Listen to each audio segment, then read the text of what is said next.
Let's get it start. ಸನ್ಮಾನ್ಯ ಅಧ್ಯಕ್ಷರೇ, ಸನ್ಮಾನ್ಯ ರಾಜ್ಯಪಾಲರು ವಿಧಾನಮಂಡಲದ ಉಭಯ ಸದನಗಳನ್ನು ಉದ್ದೇಶಿಸಿ ಮಾಡಿದ ಭಾಷಣಕ್ಕೆ ವಂದನೆಯನ್ನು ಸಲ್ಲಿಸುತ್ತಾ ಕೆಲವು ವಿಚಾರಗಳನ್ನು ತಮ್ಮ ಮೂಲಕ ಸರ್ಕಾರದ ಗಮನಕ್ಕೆ ತರುವುದಕ್ಕೆ ಇಚ್ಛೆ ಪಡುತ್ತೇನೆ.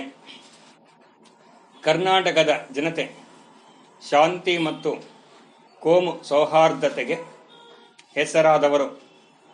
ಆದರೂ ಇತ್ತೀಚೆಗೆ ಮಂದಿರ ಮತ್ತು ಮಸೀದಿಗಳ ಹೆಸರಿನಲ್ಲಿ ರಾಜ್ಯದ ಹಲವಾರು ಕಡೆ ಗಲಭೆಗಳು ನಡೆದು ರಾಜ್ಯದಲ್ಲಿ ಕಾನೂನು ವ್ಯವಸ್ಥೆಗಳ ಭಂಗ ಉಂಟಾಯಿತು. ಸಾರ್ವಜನಿಕರ ಆಸ್ತಿ ಪಾಸ್ತಿಗಳ ನಷ್ಟದ ಜೊತೆಗೆ ಸಾವು ನೋವುಗಳು ನಡೆದವು. ಈ ಗಲಭೆಗಳಲ್ಲಿ ತೊಂದರೆಗೆ ಒಳಗಾದ ಜನರಿಗೆ ಮತ್ತು ಕುಟುಂಬಗಳಿಗೆ ಸಾಂತ್ವನ ನೀಡುವ, ಪರಿಹಾರ ಒದಗಿಸುವ ಕ್ರಮಗಳನ್ನು ತಕ್ಷಣ ಕೈಗೊಳ್ಳಬೇಕಾಗಿದೆ. ಶಾಂತಿಯುತ ಜೀವನ ನಡೆಸಲು ಜನತೆಯಲ್ಲಿ ನಂಬಿಕೆ ಮೂಡುವಂತೆ ಮಾಡುವ ಪ್ರಜ್ಞಾಪೂರ್ವಕವಾದ ಪ್ರಯತ್ನವನ್ನು ಸರ್ಕಾರ ದಿಟ್ಟತನದಿಂದ ಮಾಡಬೇಕೆಂದು ಈ ಸಂದರ್ಭದಲ್ಲಿ ಹೇಳುತ್ತೇನೆ. ರಾಜ್ಯದಲ್ಲಿ ಶಾಂತಿ ಮತ್ತು ಸೌಹಾರ್ದತೆಯನ್ನು ಕಾಪಾಡುವ ಕಾರ್ಯದಲ್ಲಿ ಕೆಲವು ಸಂಪ್ರದಾಯವಾದಿ ಸಂಘಟನೆಗಳನ್ನು ಬಿಟ್ಟರೆ ಎಲ್ಲ ವರ್ಗದ ಜನತೆ ಹಾಗೂ ರಾಜಕೀಯ ಪಕ್ಷಗಳು ಪೂರ್ಣ ಸಹಾಯ ಮತ್ತು ಬೆಂಬಲವನ್ನು ನೀಡಿವೆ ಹಾಗೂ ಶಾಂತಿಯ ಸಂದೇಶವನ್ನು ಸಾರುವ ಕಾರ್ಯವನ್ನು ನಿರ್ವಹಿಸಿವೆ ಎಂದು ನಾನು ಹೇಳುತ್ತೇನೆ. ರಾಜ್ಯದ ಜನತೆಯಲ್ಲಿ ಮತೀಯ ವಿಚಾರಗಳ ಬಗ್ಗೆ ತಪ್ಪು ತಿಳುವಳಿಕೆ ಇದೆ. ಸೌಹಾರ್ದತೆಯ ಅಭಾವ ಮತ್ತು ಸಾಮಾಜಿಕ ಬಿಕ್ಕಟ್ಟುಗಳು, ಬಹುಸಂಖ್ಯಾತ ಜನರ ಅಜ್ಞಾನ, ಅನಕ್ಷರತೆ ಮತ್ತು ಬಡತನ ಇದಕ್ಕೆ ಕಾರಣ ಆಗಿದೆ. ಸರ್ಕಾರದವರು ಎಲ್ಲ ವರ್ಗಗಳ ಜನರಲ್ಲಿ ಶಿಕ್ಷಣವನ್ನು ಪ್ರಸಾರ ಮಾಡಲು ಮತ್ತು ಅವರ ಮೂಲಭೂತ ಜೀವನ ಮಟ್ಟವನ್ನು ಸುಧಾರಿಸಲು ಕಾರ್ಯನೀತಿಗಳನ್ನು ರೂಪಿಸಬೇಕೆಂದು ಈ ಸಂದರ್ಭದಲ್ಲಿ ಹೇಳುತ್ತೇನೆ. ಇನ್ನು ಸಂಪೂರ್ಣ ಸಾಕ್ಷರತೆಯನ್ನು ಜಾರಿಗೆ ತರುವ ವಿಚಾರದಲ್ಲಿ ಕಪ್ಪು ಹಲಗೆ ಯೋಜನೆಯನ್ನು ಇಡೀ ರಾಜ್ಯದಲ್ಲಿ ವಿಸ್ತರಿಸಲು ಮತ್ತು ಆ ಉದ್ದೇಶಕ್ಕಾಗಿ 6,700 ತರಗತಿ ಕೊಠಡಿಗಳನ್ನು ಕಟ್ಟಲು ಸರ್ಕಾರ ನಿರ್ಧರಿಸಿದೆ. ಹೆಚ್ಚು ಹಿಂದುಳಿದಿರುವ ಪ್ರದೇಶಗಳಲ್ಲಿ ಶಿಕ್ಷಣದ ಸೌಲಭ್ಯಗಳನ್ನು ಅಭಿವೃದ್ಧಿಪಡಿಸುವುದಕ್ಕಾಗಿ ವಿಶೇಷ ಗಮನ ನೀಡಬೇಕು. ಈ ಯೋಜನೆಯನ್ನು ಪರಿಣಾಮಕಾರಿಯಾಗಿ ಜಾರಿಗೆ ತರುವುದಕ್ಕಾಗಿ ರಾಜ್ಯದಲ್ಲಿ ಖಾಲಿ ಇರುವ ಎಲ್ಲ ಪ್ರಾಥಮಿಕ ಶಾಲಾ ಶಿಕ್ಷಕರುಗಳ ಹುದ್ದೆಗಳನ್ನು ಭರ್ತಿ ಮಾಡಬೇಕು.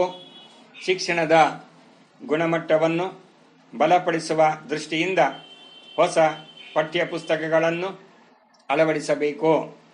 ಹೊಸ ಪುಸ್ತಕಗಳಲ್ಲಿ ರಾಜ್ಯದ ನಾಡು ನುಡಿಯ ಬಗ್ಗೆ ಮತ್ತು ಸಂಸ್ಕೃತಿಯ ಬಗ್ಗೆ ಬೆಳಕು ಚೆಲ್ಲುವ ಪುಸ್ತಕಗಳನ್ನು ಮುದ್ರಿಸಿ ವಿತರಣೆ ಮಾಡುವ ಉದ್ದೇಶಕ್ಕಾಗಿ ಒಂದು ಸ್ವಾಯತ್ತ ಸಂಸ್ಥೆಯನ್ನು ರಚಿಸಿ ಸಕಾಲದಲ್ಲಿ ಪುಸ್ತಕಗಳನ್ನು ವಿತರಿಸಬೇಕೆಂದು ಹೇಳುತ್ತೇನೆ.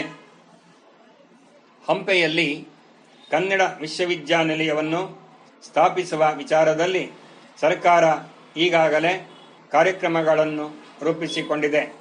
ಇದರ ಬಗ್ಗೆ ಆಯೋಗದ ವರದಿ ಬಂದಿದ್ದು ತಜ್ಞರೊಂದಿಗೆ ಸಮಾಲೋಚನೆ ಮಾಡಿ ಈ ಅಧಿವೇಶನದಲ್ಲಿ ಇದಕ್ಕೆ ಸಂಬಂಧಪಟ್ಟ ಮಸೂದೆಯನ್ನು ಕೂಡ ಮಂಡಿಸುತ್ತೇವೆ ಎಂದು ಹೇಳಿದ್ದೀರಿ.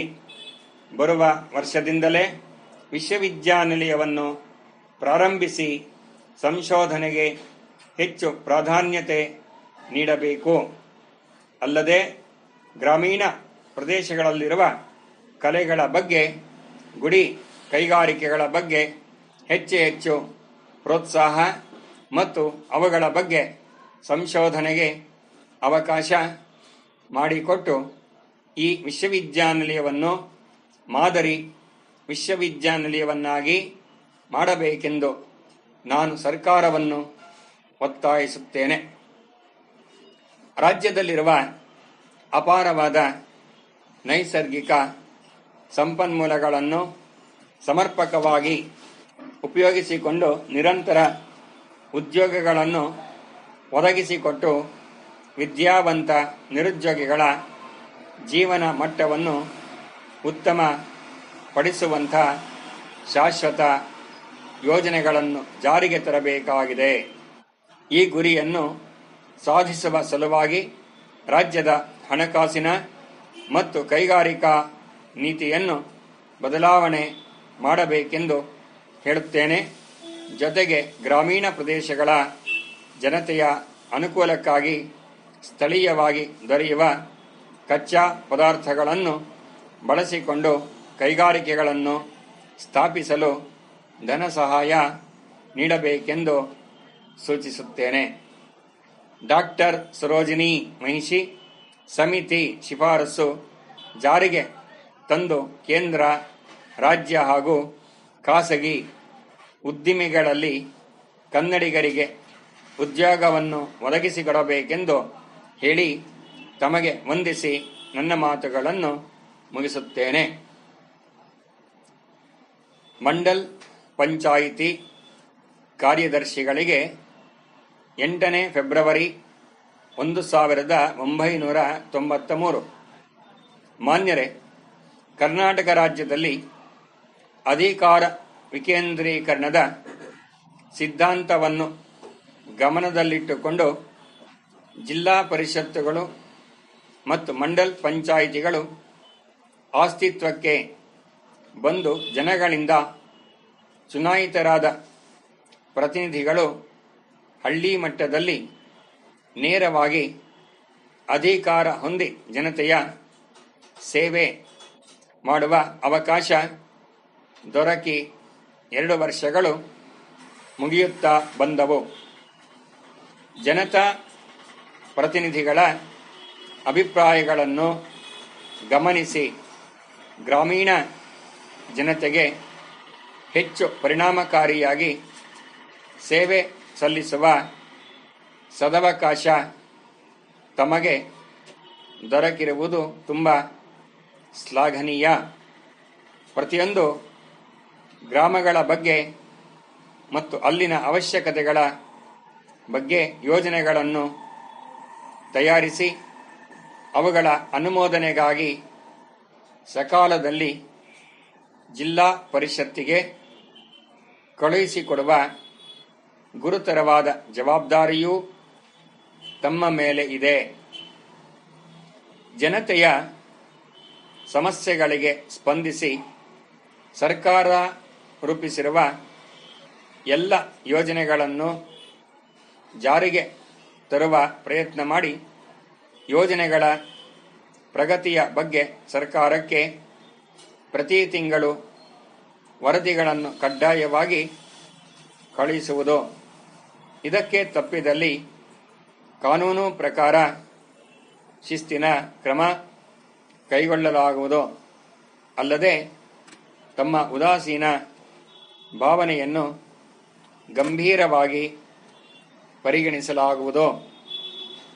ದಕ್ಷತೆಯಿಂದ ಪ್ರಾಮಾಣಿಕತೆಯಿಂದ ಕೆಲಸ ಮಾಡುವ ಅಧಿಕಾರಿಗಳಿಗೆ ಮತ್ತು ನೌಕರರುಗಳಿಗೆ ಹೆಚ್ಚಿನ ಪ್ರೋತ್ಸಾಹ ನೀಡುವುದರ ಜೊತೆಗೆ ಸೂಕ್ತ ಬಹುಮಾನಕ್ಕಾಗಿ ರಾಜ್ಯ ಸರ್ಕಾರಕ್ಕೆ ಅಂಥ ಅಧಿಕಾರಿಗಳ ಹೆಸರುಗಳನ್ನು ಶಿಫಾರಸು ಮಾಡಲಾಗುವುದು. ಜಿಲ್ಲಾ ಪರಿಷತ್ ಕಾಲಕಾಲಕ್ಕೆ ಕಳುಹಿಸಿಕೊಡುವ ಸುತ್ತೋಲೆಗಳ ವಿಚಾರದಲ್ಲಿ ತಾವುಗಳು ಹೆಚ್ಚು ಗಮನ ಕೊಟ್ಟು ಕೆಲಸ ಮಾಡುವುದು. ವಂದನೆಗಳೊಂದಿಗೆ ಮುಖ್ಯ ಕಾರ್ಯದರ್ಶಿಗಳು, ಜಿಲ್ಲಾ ಪರಿಷತ್ ಕಾರ್ಯಾಲಯ, ತುಮಕೂರು.